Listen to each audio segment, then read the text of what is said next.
Hey everybody, it's your girl T Graye. Welcome to the Love Below.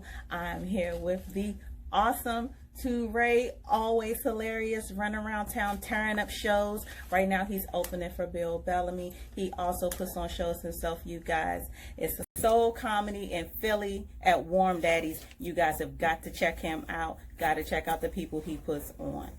So, my favorite thing, my new favorite thing is this shirt. You guys can't see it all.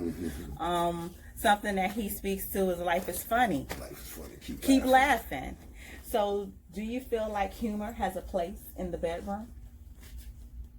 Yeah, because I think humor is truth. So, yeah, in the bedroom, you need truth. You need truth. What else you need in it? School some of these youngins. Well, I think in the bedroom, you need truth. You need passion, affection.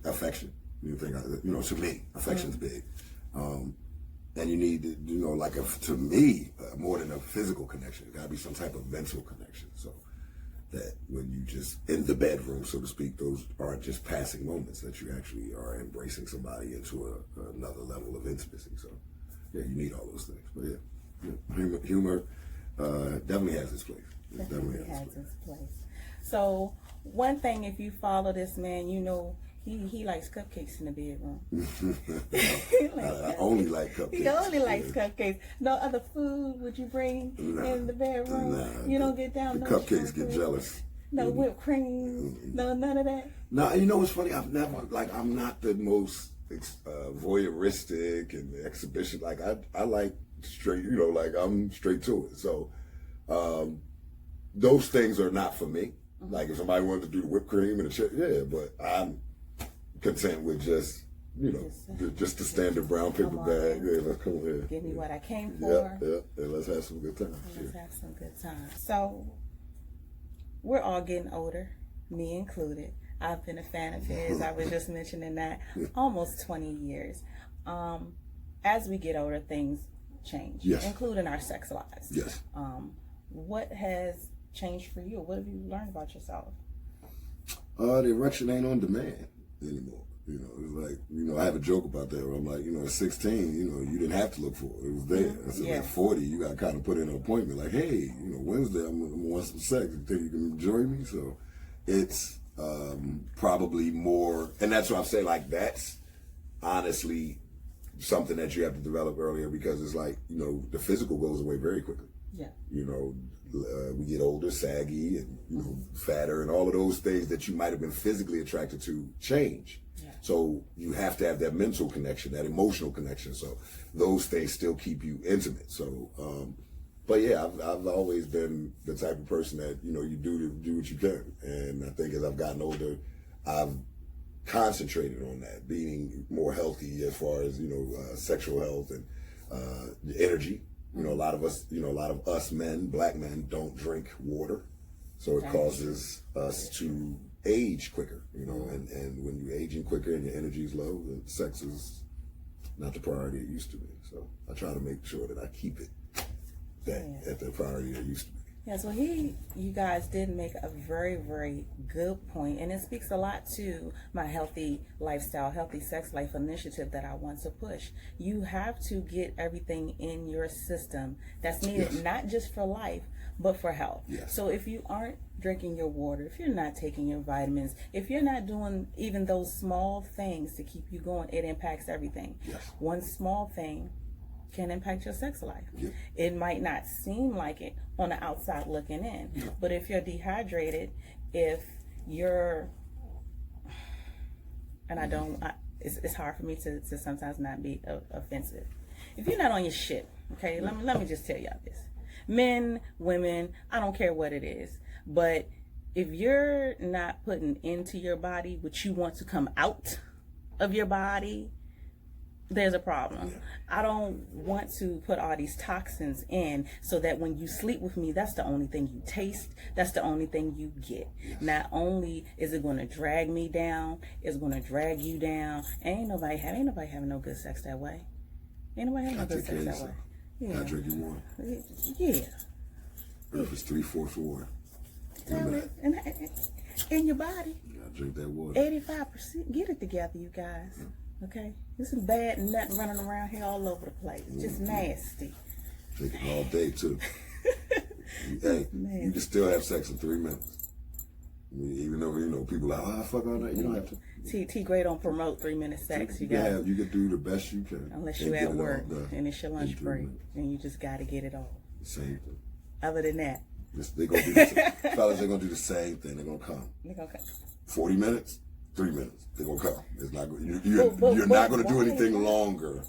And nothing's going to happen in 40 minutes that didn't happen in 3. To get a 2, 3. Why just 1? But you know what I noticed though? Quickies, I feel like, are more for men than women. Well, yeah. Well, this is the thing. Here's the thing. And this is the funny, like, women don't understand. Once we come, we're done.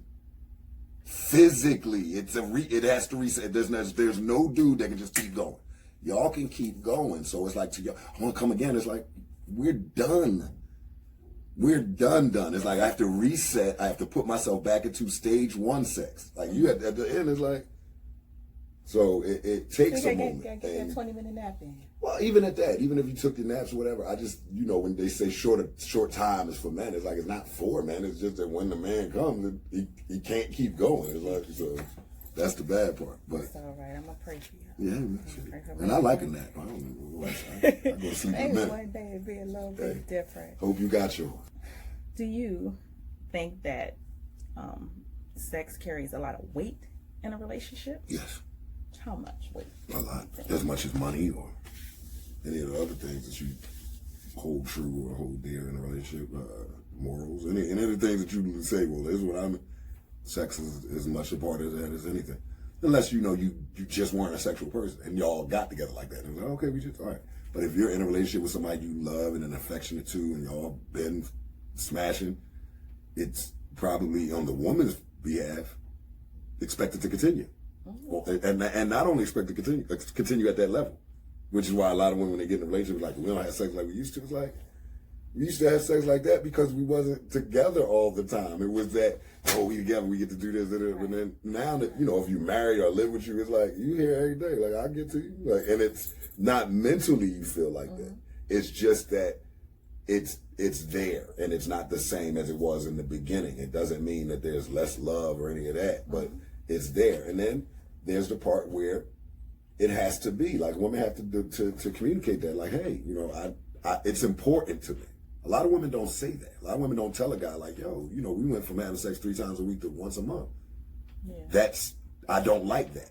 Yeah. They'll put up with it. They'll just be like, our sex life, and then, your sex life continues to deteriorate because no one's being truthful. I think that happens on both sides. Yeah, because it's easier not to talk about it. It's easier to go, well, we ain't doing like we used to, and then just, fade to black, so to speak. Right. So as opposed to having those conversations.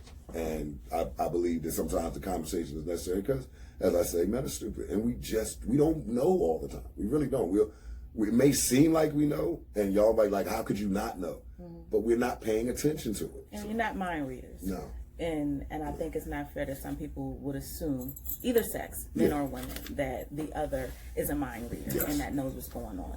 So if you don't communicate, if you don't have those conversations, you're missing out on a lot. You're missing out on a lot of good love and a lot of good learning, because you are ever changing. Your sex life is ever changing. So you still have new things to learn about your partner. And as those changes come, your desires change and things of that nature. Now you might have to find new ways to do things and to get it accomplished. And it might not necessarily be, bang, bang, fucking all the time. Right, man. It just may be intimacy. Exactly. Holding, it could be that. Rubbing. Like things that we take, like men tend to think, if we're not fucking, I can't just do this part.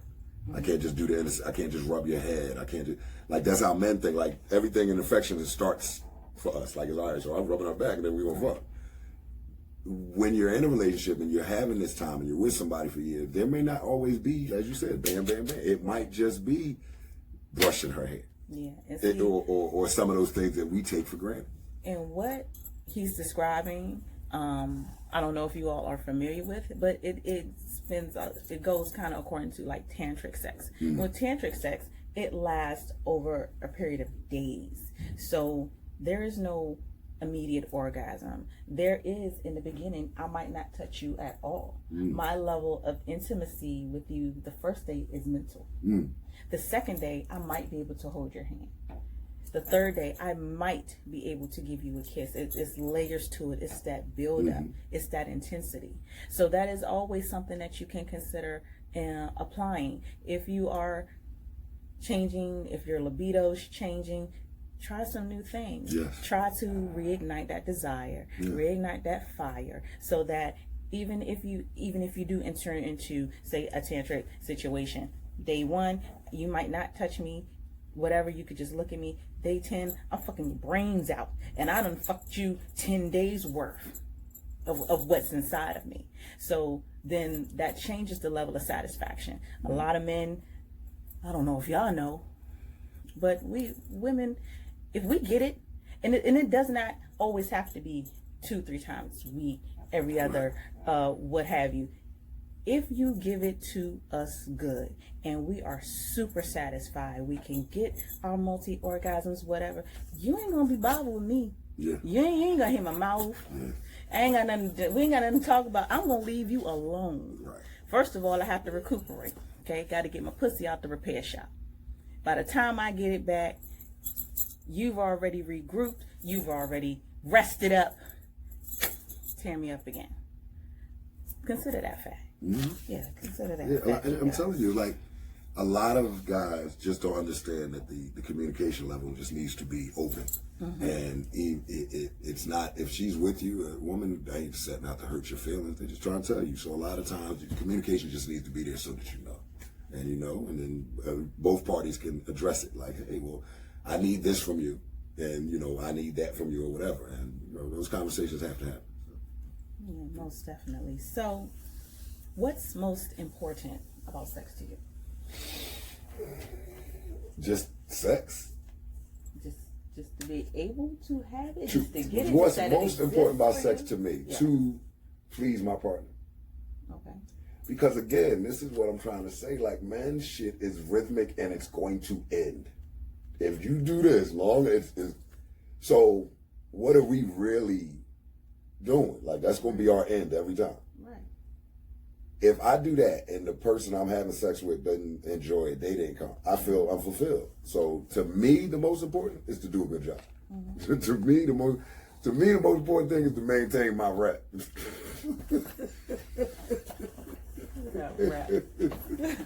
To me, the most important thing is to continue to do things at the level I've been doing them, you know. But basically, it really is to make sure that my partner is pleased, because that's good to me. That's good sex. Like when the other person, the partner, when the woman, because I'm heterosexual to the end, when the woman is like, that was like that feeling right there, like, yo, you okay? I'm good. Like, you got your little just desserts, and I'm good. So, because again, you were gonna come. Like, men, we're gonna come. Right.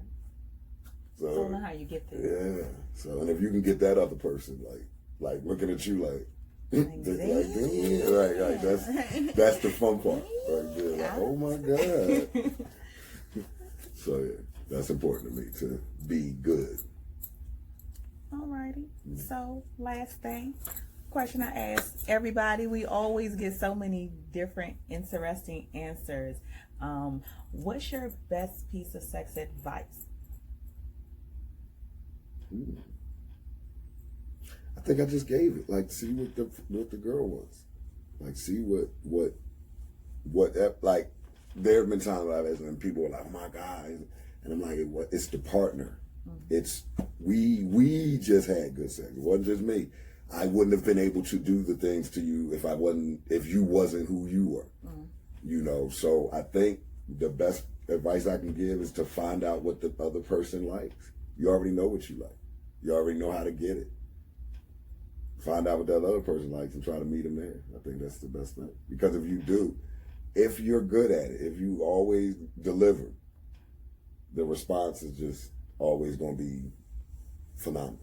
So, yeah, try to find out what that other person likes. Alrighty, well, thank you so much. You're welcome. Thank you so much. I hope you guys enjoyed that.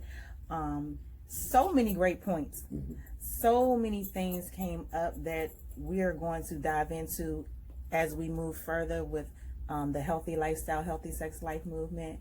But so many good points brought up about the communication. Last year we did focus on that a lot when we were asking everybody, what's most important. That was the number one answer, and it seems to continue to ring true. If you're not having the uncomfortable conversations that you need to about your sex life, then your sex life will remain uncomfortable. Yep. And that's the worst.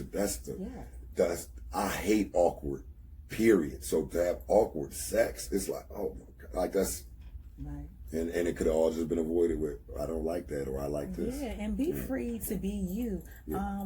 A lot of people are hiding even in the bedroom. Yes. And that is the one place where Graye feels like you should not hide. You should be able to be yourself. You should be able to, I gave you A game. Well, next time I'm still going to knock it out the box. Next time I'm going to do this different. I'm going to try that, whatever.